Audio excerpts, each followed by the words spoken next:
This session is termed the social and economic value of the internet. Just before I introduce the panel, if you look at the research that's been done into these questions around the world, there hasn't actually been a lot of Australian research into these subjects, but the people on the panel have been involved in some of that Australian research. If you look at the global research, there's been a lot done in other countries. The World Bank, the OECD, and various other groups have looked at these issues in some detail. It's fair to say that the results are mixed. So, well, we all know that the internet and aspects of it have pretty much transformed all aspects of our lives. There's not much that you can think of that you can do without it these days. The actual benefits are sometimes profoundly important and have been extremely valuable in many cases, but the downsides have also been quite noticeable. So the value, both the social and the economic, is sometimes a mixed bag. And I think we're going to hear some of that this morning. Our first presenter is Professor Julian Thomas on my left from RMIT. And next to him is Mr. Ken Walliss, who is the product manager for NBNCo. And NBNCo have actually been doing quite a lot of research in this space in the last couple of years. Further over is Ms. Chandni Gupta, who's the Deputy CEO of the Communications Policy Research Centre in Melbourne. And they too have been doing quite detailed research into these questions. And behind me is Dr. Greg Adamson. Hello, Greg, who unfortunately can't join us in person. He's coming in from Melbourne.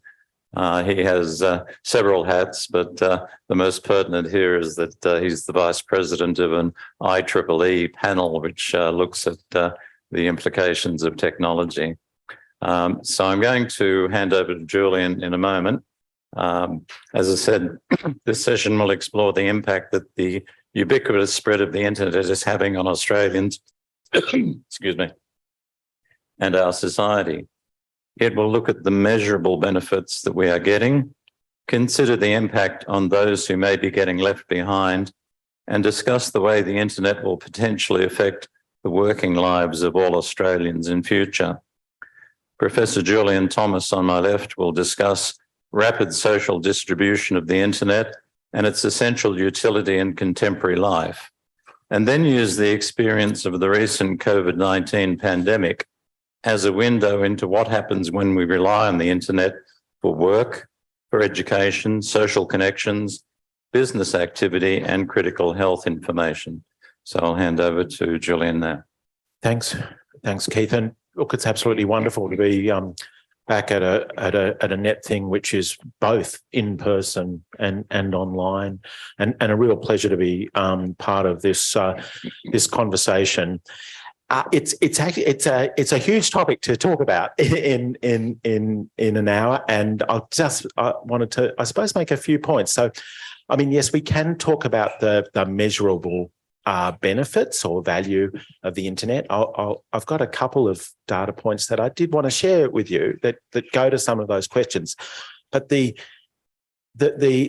challenge of understanding, of examining the value of the internet, as the title for our panel today is a really complex and challenging one. So I'll try to get at that. Why is the value of the internet, such a mixed bag in the language that Keith used? And I think the reason why it's a mixed bag is because I think when we get to the heart of the value or the benefits of the internet, they're not about new technological affordances, as we say, or new infrastructures or services in themselves, although I'll talk a little bit about some of those. But I think they're ultimately about new human capabilities and those human capabilities, those expanded and extended human capabilities that we can derive from using the internet. I think this is the result of an interesting and double-sided, what we could describe as a reconfiguration of access to information and communication that's occurred with the internet. So by that, I'm thinking not only about the way in which the internet has changed the way we access existing sources of information and communication, such as our major communications media, such as news, such as government sources of information, but it's also changed the kinds of information and services that we access, and it's changed who we can use them. So when we talk about this reconfiguration, we're thinking not just how we use information, but what information we're using and who's getting access to it. Now, because I think the value of the internet comes down to what I've suggested is a sort of set of critical new human capabilities, I think that then gives rise to the very complex consequences of the internet that we've seen. And that's really because the value of the internet, as I think we'll say more about, and as Keith foreshadowed, the value of the internet is not and has not been evenly distributed, either within our societies or across them around the world. So that the more value is created, the more stratified and unequal digital societies and digital economies may become. And as I say, that occurs both within Australia, to take our example, and it also occurs around the world. So some of what we're seeing in that global geopolitics that we were talking about earlier this morning can also be seen as the working out of increasing digital inequalities, as well as the playing out of underlying and external political and economic forms of competition. So how do we describe this? I think we can do it in a couple of ways. We can look at things that have changed over, the life of the public or commercial internet as we know it. So going back 25, 30 years and thinking about what's happened there. We can also look at what's happened recently and how the internet, as I think we would say, has become an essential utility. Think about that view over time, just briefly. And so, yeah, two data points that occurred to me that I thought were significant. One relating to Wi-Fi and one relating to search. These are both infrastructures and services which are absolutely dependent on the interoperable architecture of the internet that has been built over the last few decades. So thinking about Wi-Fi, going back to the end of the last millennium, there were, to all real intents and purposes, virtually zero wirelessly enabled devices connected to the internet. Today, there are now 19.5 billion devices around the world that are connected, that are enabled by Wi-Fi. In other words, there are more than 2 Wi-Fi devices for every human on the planet. Now, I think the significance about this is that Wi-Fi is a low-cost access technology. It enables a critical human capability, which is the capacity to be mobile. And it also enables the capacity us to share connectivity and bandwidth. It enables us to develop and deploy low-cost internet-enabled devices. Wi-Fi has played a fundamental role in the emergence of smartphones across Asia Pacific as the dominant means for people to connect for critical information and services. That's the example of Wi-Fi. Another example is search. So again, a couple of very quick data points. Looking back before the internet, before the kinds of structures that we are concerned with here, online information services did exist and online information search existed, but it was very expensive.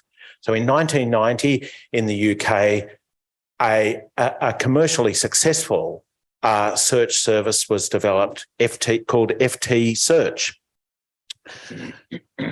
which was owned by the Financial Times, with a market of thousands of people, not hundreds of thousands or millions. It cost £1.60 a minute to access. That's about $9 Australian now in our 2023 money. In 2023, we have free to use web search, which doesn't mean it's costless, but it's free to use. And Google itself has about 8.5 billion users a day and almost 100,000 searches a second. So search has no longer become something which is to do with a tool for finding information online, finding websites or finding news stories or finding financial information, as FT Search was about. It's become a critical tool for information discovery for citizens everywhere.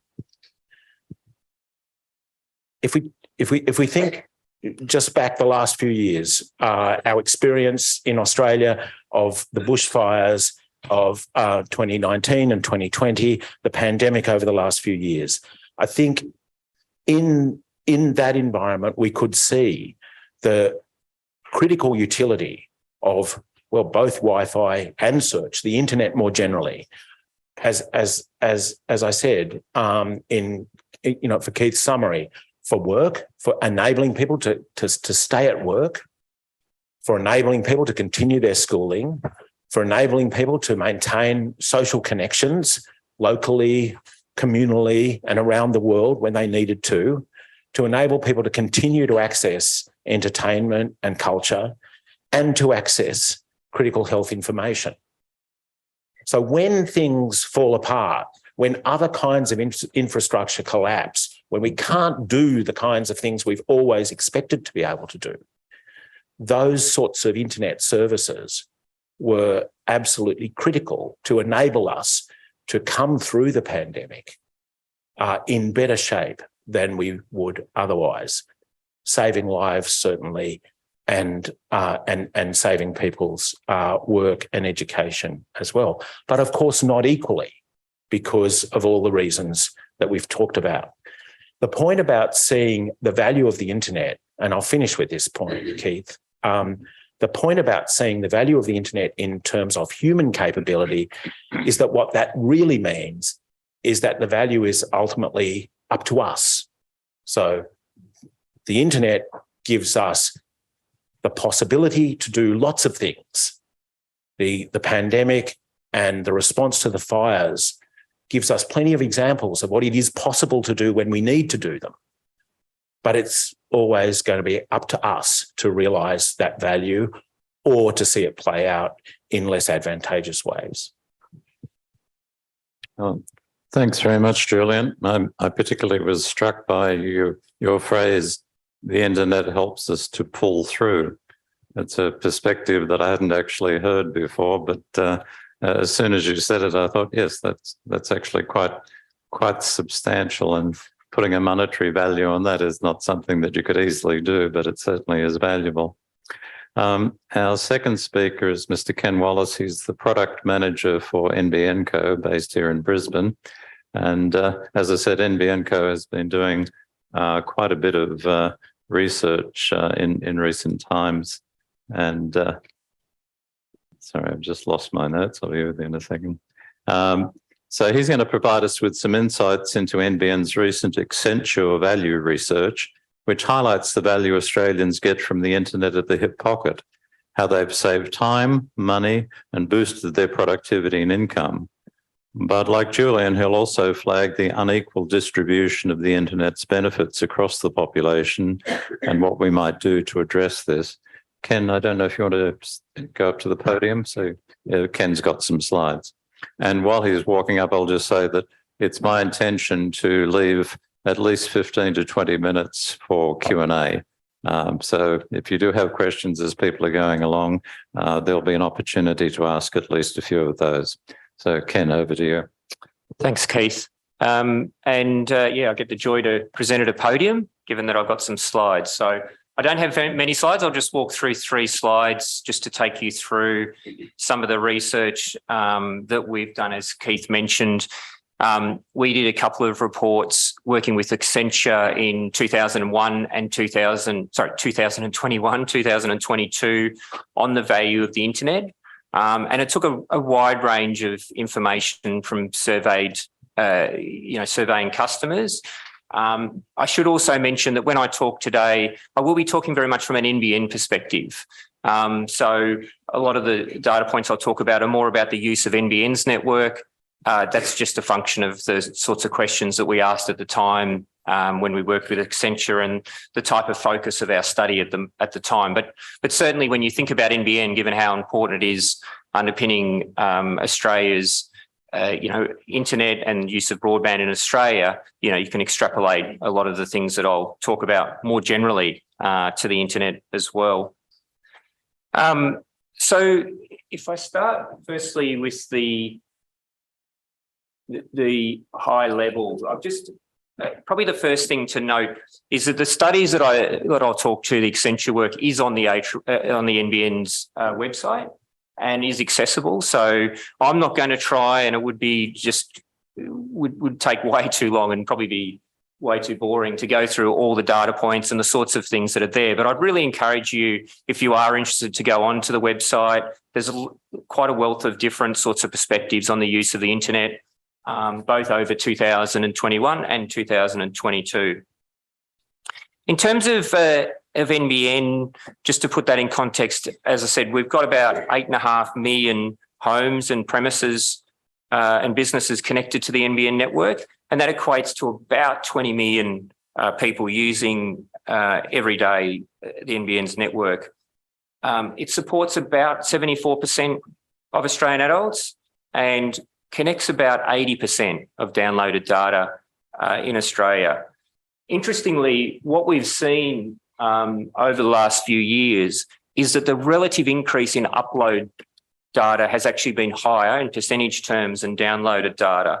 And that's partly, we think, due to work from home, just the changing way in which we use the internet as well. But you can see there in terms of one of the data points right off the bat, that the increase in average weekly uploads since 2020 has been higher than download, and that's been something that's continued through to today. While we can, measure and obviously quantify use of data and the use of a network a lot easier, when it comes to value, it is something that's a lot harder to quantify. And that's really why we went out and started surveying customers, because we wanted to more deeply understand, how are customers using the internet, how is that changing, and what's the value that customers get from that as well. And what we found was in 2022, at least, that there was users saved about 120 hours every year by using the NBN network to avoid travel time, also the productivity benefits from working from home, and efficiency benefits from doing tasks online versus, in person. So, very significant benefits there in terms of time. And then when you try and quantify that, we estimated that about $2,500 per year was saved by NBN users, avoiding the costs of doing those things like travel and related things.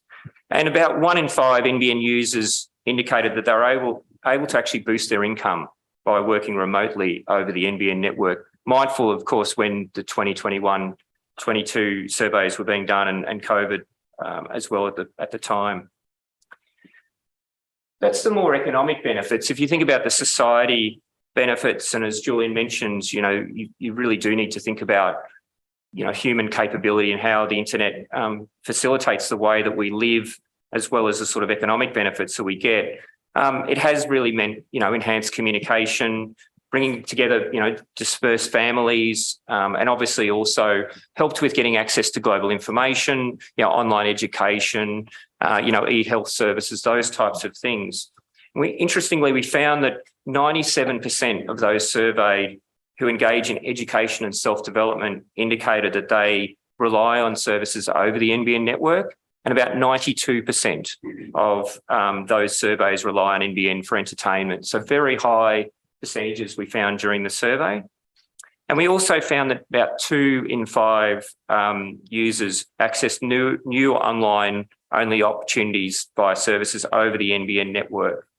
And when we ladder all those up, at least in 2021, we found an aggregate value of all the benefit to be around $15.7 billion, and that was in 2021. And I would expect that that number would be higher if we did another study today. And as Julian had talked to as well, and Keith mentioned, that's it's one thing to talk about the aggregate, benefits of the internet, the aggregate benefits of a network like NBN, but you also have to think about the distribution of those benefits and think about, are there people who are missing out? And, I think it's, the way I think about it, it's the flip side. When the value of the internet's so great, when people are missing out on that, obviously they're missing out on a very important opportunity and almost an imperative to be part of modern society as well. So the Accenture work did do some work in terms of income cohorts, and it actually found in relative terms that the distribution of benefits was relatively even across cohorts. But when you dig into the data more and you look at things like the Australian Digital Inclusion Index that Julian and the team actually produce, you do see that there's really is a situation where we don't have entirely even distribution of the benefits of the internet. And again, taking a bit of a lead from the index, you can think about those in terms of access, affordability and digital ability. And I just wanted to make a few comments around each of those. And again, a little bit of an NBN perspective on each of those. I think in terms of the access side of things, firstly, we are in a unique position in Australia where, by and large, we do have the entire country in a situation where they can access broadband, either through satellite, fixed wireless, or a variety of fixed technologies. From an NBN perspective, we're very focused on making sure we continue to augment that network. And over the next 3 years, we are looking to be in a position where around 10 million Australian premises will be gigabit capable to have that option to actually go up to a gig service. And so that's a very large investment that we're looking to make there. From an affordability perspective, we've recently set up what we've called the Low Income and Digital Inclusion Forum. And that forum, I actually chair that forum. It started a couple of months ago, and it's got member organisations right throughout the community, industry and government to really come together and actually understand better what's holding up potentially increasing digital inclusion across the community, with a particular focus on the low income cohort. And we're actually looking at both making sure that that group has the opportunity to comment on NBN's products and pricing, but also to look at targeted and augmenting existing initiatives as well. NBN's also been very focused with the government on the School Students Broadband Initiative, which many of you will know about. And that's actually the largest digital inclusion initiative that NBN's part of at the moment, and something that we're very focused on making sure we deliver for the government as well. And then thirdly, from a digital ability perspective, NBN's focus is very much on making sure that there is digital literacy programs in place. It's something that we put a lot of focus on in terms of supporting directly or supporting other organisations in their curriculum. And we also have things like online skill checkers and the like, again, to try and make sure that we're doing our bit to support digital ability as well. All right. So, as I said, I just had three slides I wanted to talk to. The last one, which really then, if you think about the first one, talking generally about the benefits, the second one around a little bit more about the distribution. The third one really goes to the future and to think a little bit about, what it means to be part of supporting the internet now in the future. It's, as Julian mentions, it's an essential service now. It's only going to become more so. And from an NBN perspective, we need to make sure that we're continuing to invest to make sure that it's not just serving customers now, but obviously serving customers for the future.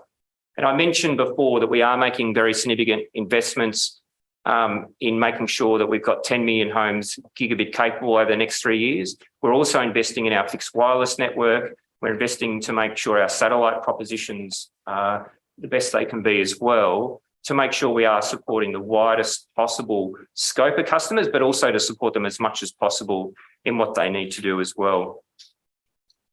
I think with that, if you think about the access of those services as well, it will mean that we will need to continue to make sure that we continue to support wider initiatives like the school program and other initiatives on digital inclusion. And it is something that, from our perspective, we really try and look at what clever and innovative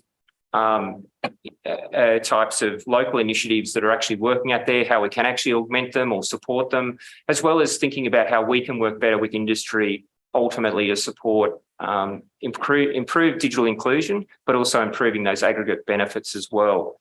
And I think with that, and this is one of the reasons we did the essential research, we are trying to continue our research and our understanding of generally what customers and the use of the internet, et cetera, so we can make better decisions as well. And that's something that hopefully will continue to feed out into the wider population as well.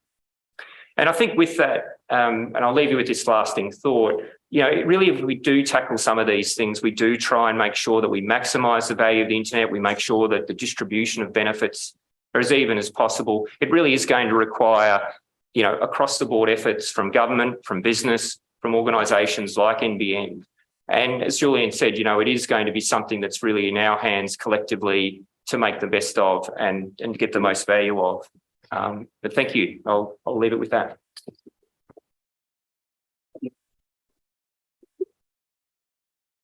Thank you very much, Ken. Our third speaker is Ms. Chandni Gupta, who's the Deputy CEO of the Consumer Policy Research Centre in Melbourne. And she's going to share with us data from some of CPRC's research. She'll also talk about some of the gaps in regulatory and enforcement gaps, and also issues to do with Australian privacy and consumer laws. So, Chandni.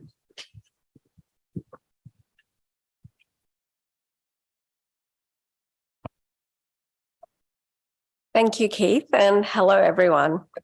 It's 2023 right now, but I want to actually take you back in time to 1988. CDs took over vinyl records for the first time in the US. Floppy disks were all the rage as the must-have portable storage device. Netherlands became the first country in Europe to connect to the internet, and Australia would follow soon after in 1989. The world's first ever cybersecurity attack, the Morris worm, unleashed across protected networks in the US. And for those of us who are more musically inclined, the Morris worm, Faith by George Michael, was trending #1 globally. So there you go, I've set the scene. And in all that, though, there was one other special moment taking place right here in Australia. Australia's Privacy Act 1988 was born. Fast forward 22 years, in 2010, Australia gets its consumer law. And while a lot has changed, definitely since 1988, and even since 2010, our protections unfortunately haven't. More businesses are using more of our data in more ways than ever before. It can shape what a person sees online, what they're offered, the price they're offered, and even what they're excluded from. In a more data-driven world than ever before, protecting our personal information and the way it's collected, shared, and used has never been more important than it is now. The biggest boon touted in the digital economy is choice. The choice for what you want, when you want it, and how you want it. At a click of a button, you can have what you want delivered to your door in minutes and in your inbox in seconds. But what is this choice costing us? And is this choice an actual reality? In fact, our research time and time again confirms that in the digital economy, choice is in fact a myth. Take, for example, online deceptive and manipulative designs known as dark patterns. These are design features that are purposely built into websites and apps purely to influence our decision, our choices, our experiences. And they're so common.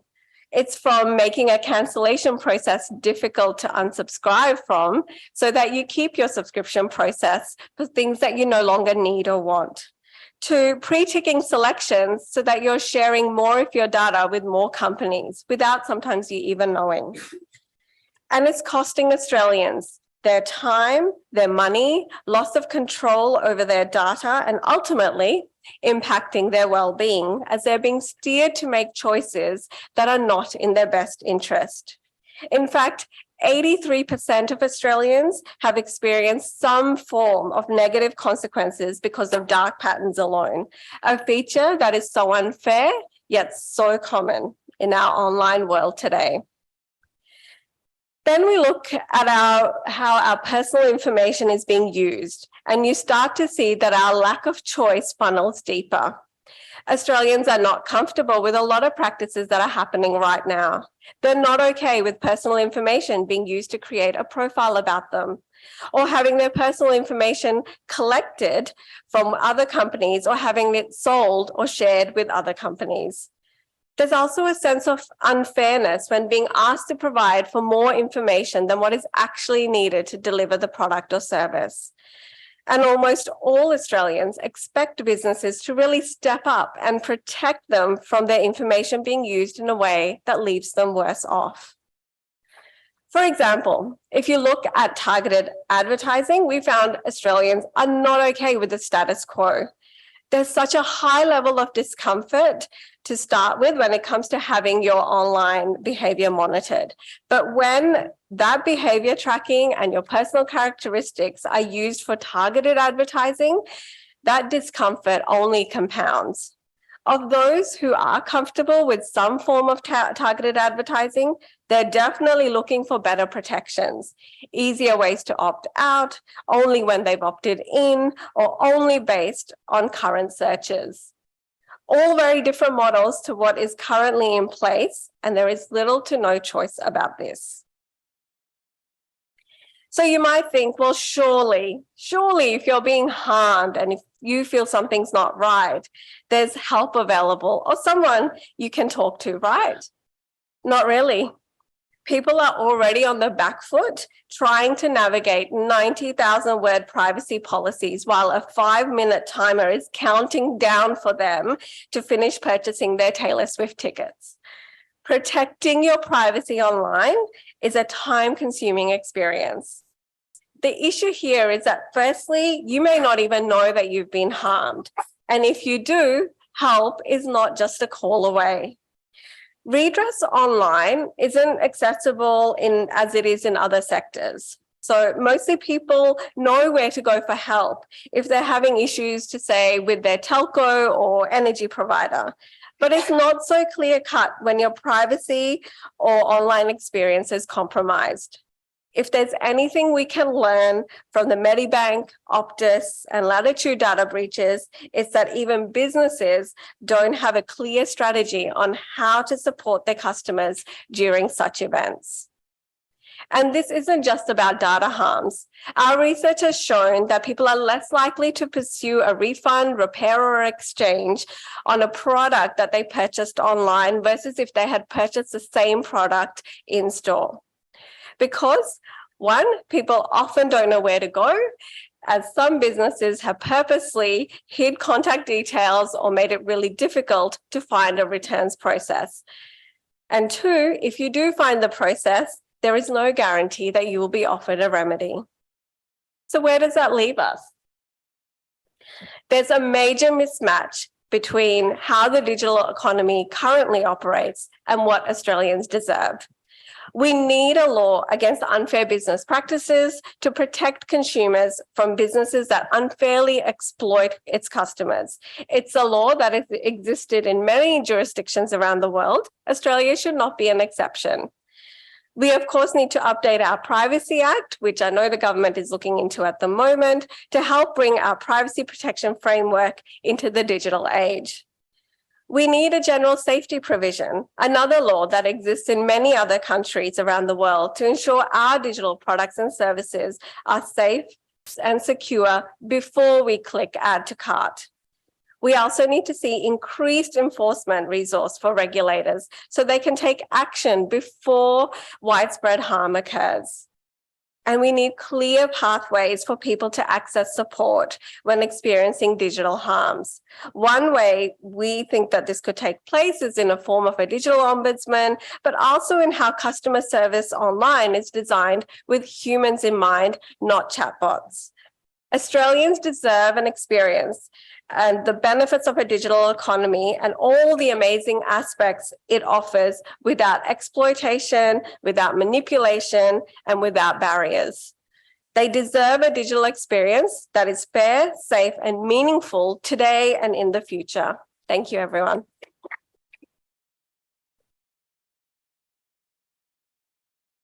Thank you very much, Chandni. I think I promised you a mixed bag, and we're certainly getting that, but it's certainly interesting.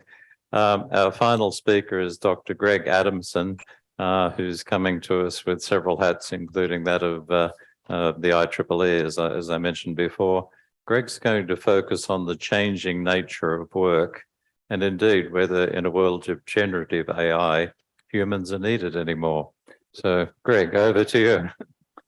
Thanks, Keith. So I was fascinated by the previous presenter saying that video was outsold, vinyl was outsold by CD in 1988, because in 2022 vinyl outsold CD again in the US, which is an indication of the strange nature of technology and the unpredictable character of it. Basically, nobody uses CDs anymore. So the vinyl hobbyists have come forward.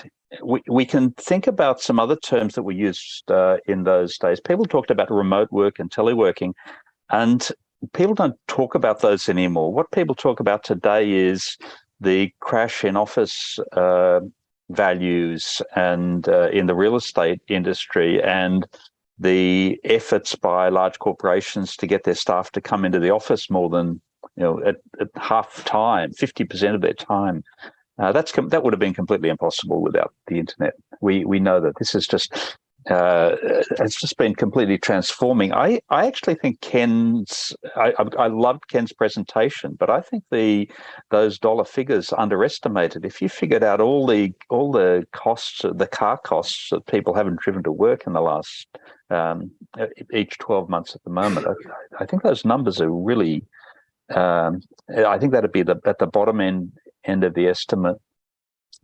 A more fundamental question is, as we become, as we are not there in person anymore, as people used to say, and my first internet implementation was in 1991, which wasn't very far after 1988, and that was in Indonesia, and it was the first non-academic connection they had there. So I've been sort of involved in this for a long time.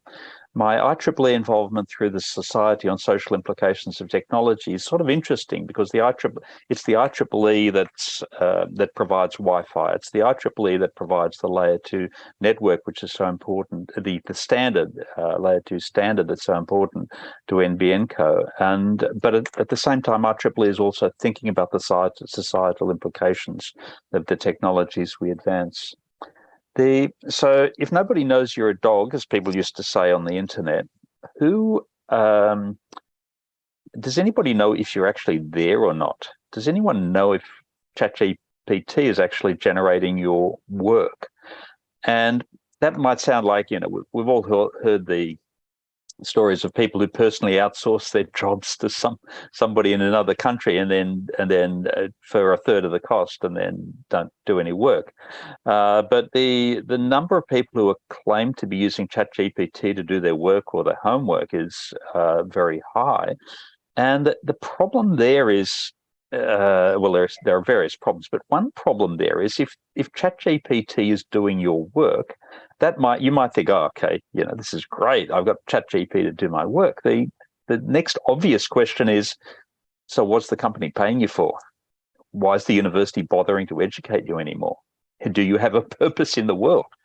Now, if you have a sort of humanistic view of the world, you feel, well, the purpose of the world that we live in is it's about people, it's about nature, it's about full growth and all that sort of personal growth and all that sort of stuff. But if one comes from a very, very hard-nosed economic view and one thinks, do we really need do we need junior lawyers anymore? There's nothing they can do that our AI can't do. And if we don't have junior lawyers, we'll never get senior lawyers. But, that's a problem for the future. Who worries about, who thinks more than 2 years ahead or 6 months ahead or quarterly if you're doing quarterly financial reporting? So that sort of becomes a problem. So we've got this bright new world with all of these wonderful opportunities, but they don't necessarily include humans anymore, which is not a really good look. And we can talk about humans in the loop. And some people say, oh, why do you need humans in the loop? Technology works so fast that a human couldn't be there to make the decision. I'd turn that around and say, if you don't need humans in the loop, what do you need humans for at all? And that raises a whole lot of philosophical and very practical problems as well. So that question, just to go back, just to dig a little bit more deeply into generative AI, I'm not for a moment suggesting that generative AI does replace people. What I'm saying is that people think generative AI replaces people. What I love about generative AI is that it hallucinates. So while it's trained on real life data, it actually makes things up. It makes up things that have never existed. It makes up court cases. It makes up references. It makes up arguments. It makes up physical properties of physical materials that don't exist. It just makes all of these up if it can't actually come up with the right answer, or if it's not aware of the right answer, or if it's just behaving in a bizarre manner for some reason.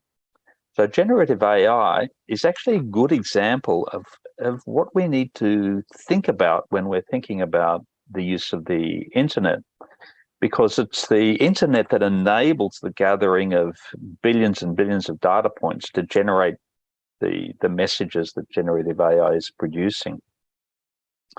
Now, it's a great, one of my technology heroes, he was a philosopher as well, is Norbert Wiener, who developed cybernetics, or led the group that developed cybernetics. And that's the cyber in everything cyber. So I personally work in cybersecurity. I'm a chief information security officer in the transport industry. Everything cyber is a reference back to Wiener's work. And he made the comment, he talked about the future, and he said the future will be a test of the limitations of our intelligence, not a comfortable hammock in which we can lie down to be waited upon by our robot slaves. And for me, that pretty well sums up the vast majority of challenges we have at the moment. Whether people are thinking about should we have autonomous weapons, whether they're thinking about how quickly can we implement generative AI. I recently spoke to a vendor from a very reputable organization, which I won't name, who was completely besotted with generative AI and just talked about how brilliant it was. And he said, you could use generative AI for all of your recruiting. And I said, well, that wouldn't be very good. We wouldn't know if it was biased. And he said, yeah, but it's so efficient. So all of these things become challenges that we have to think about. We have to unpack. We have to work through. We have to work through at a measured pace. This is not about, if we're the fastest people to adopt generative AI, we will beat all our competitors, and that will give us a competitive advantage. It's more like, if we're the fastest people to tread where angels fear to go where angels fear to tread, then we'll be. We must hope that we've got a pretty good risk management framework, because otherwise we're heading into a potentially disastrous situation.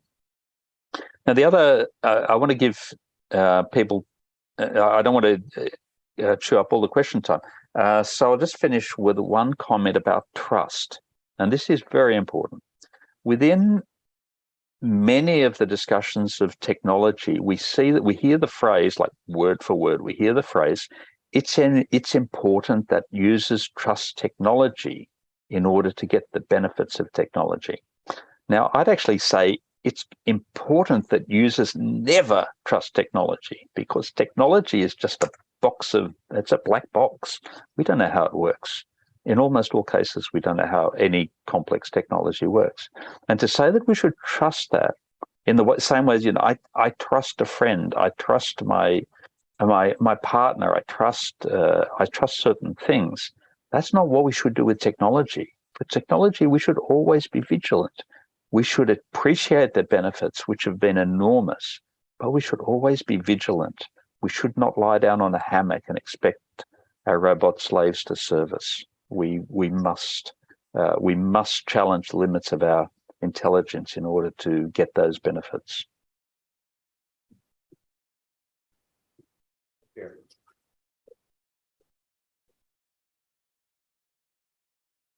Well, we've got about 10 minutes for questions, so I'll first see if there are any questions in the room. You've heard 4 very different perspectives. Got a question down the back. Do we have microphones? Talk very loudly. Okay.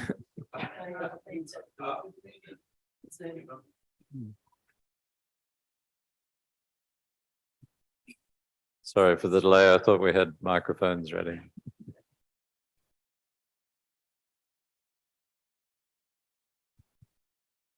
Okay, following on from Greg's comments on trust, Professor Thomas, you spoke about the evolution and increasing reliance on search as a benefit and a value that's brought by the internet.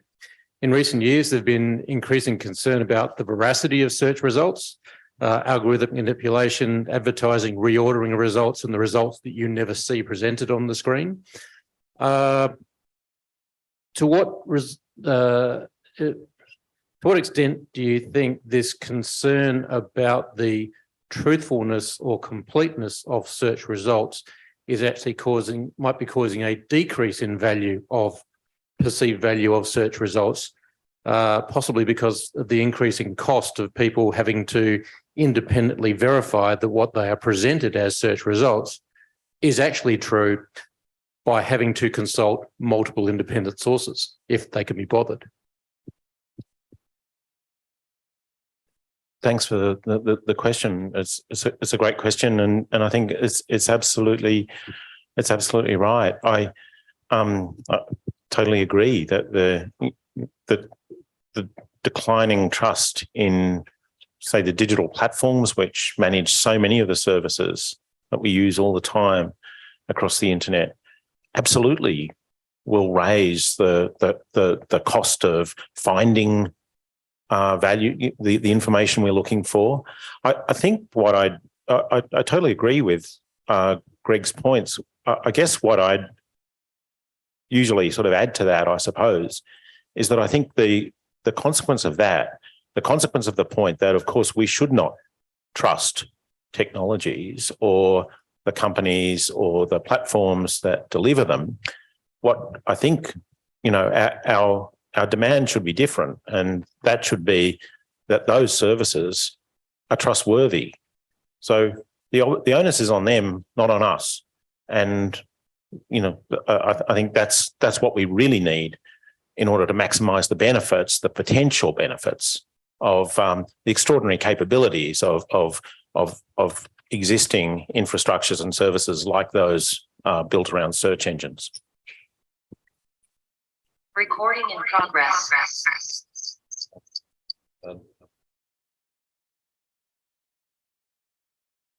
Are there other questions in the room? We've covered a big area. Sorry, just down the front there. Hello. Hi, I'm Leon. Just to add to that previous question, I believe Chandni, in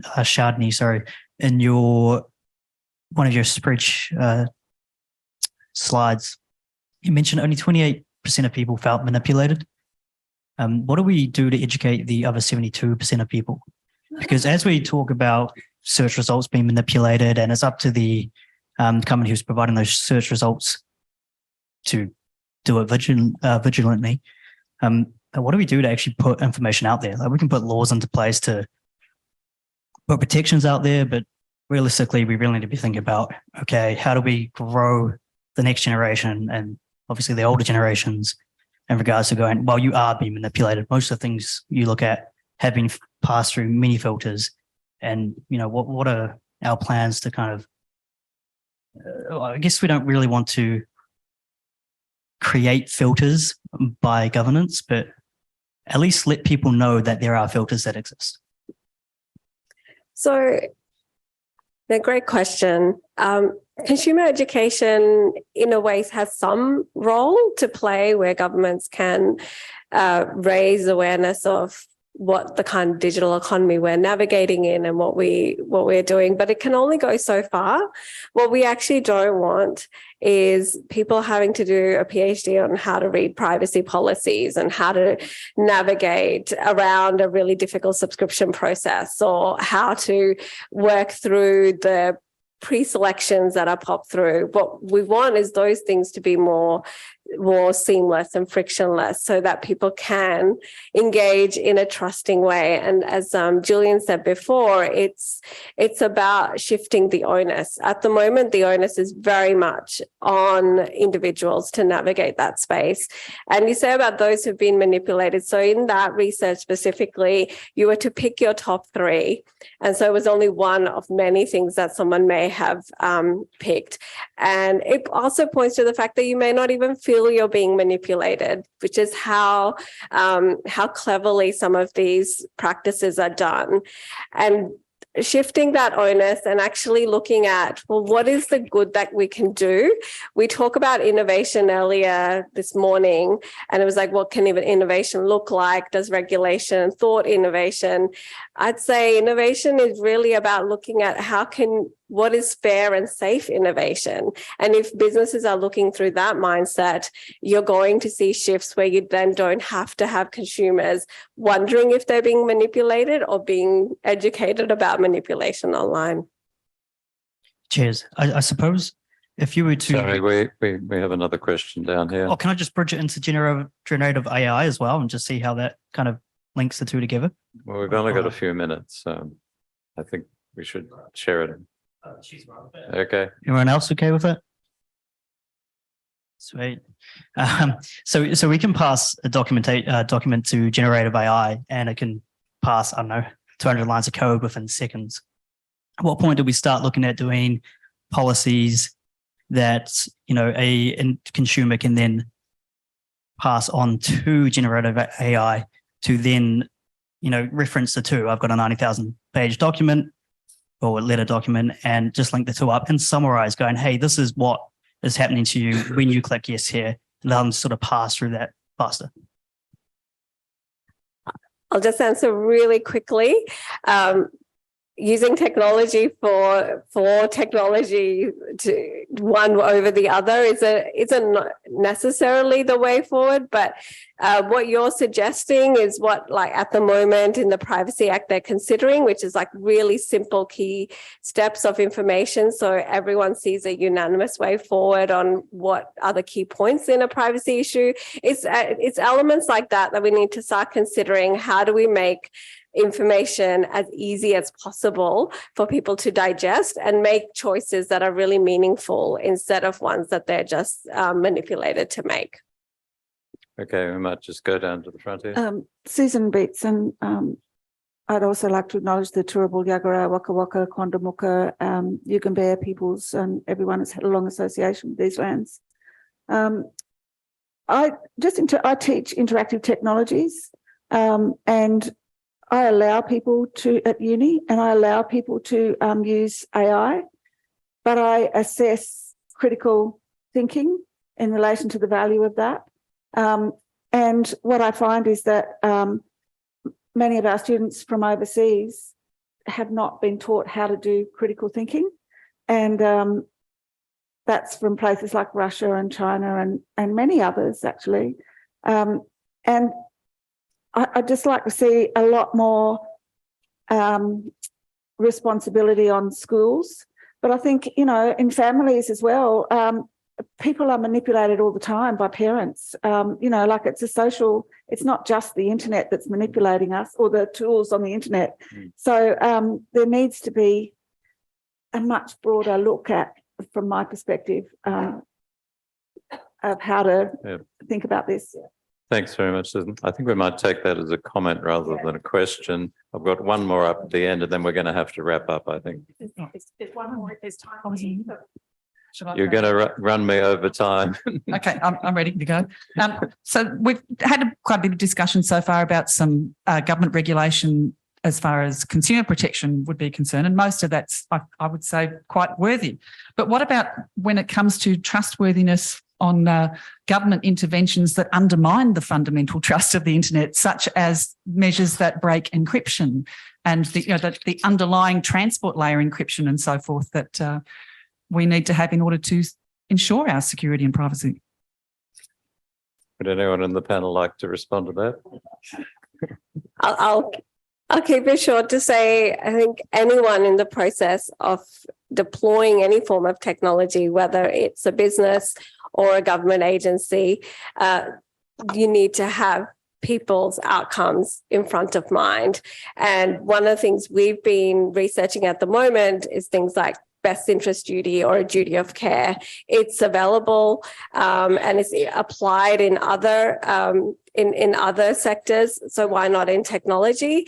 And it's really coming from a point of, are you doing good with the technology that you're using? And it shouldn't matter who's actually deploying that tech. Okay, I think we had one last one. Can I just toss in there?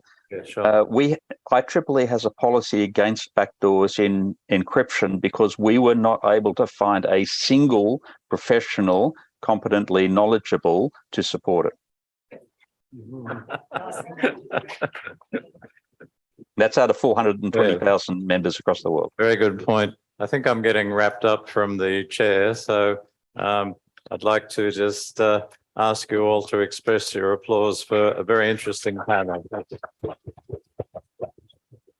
And thank you also for the questions. We'll stop it there. Thank you.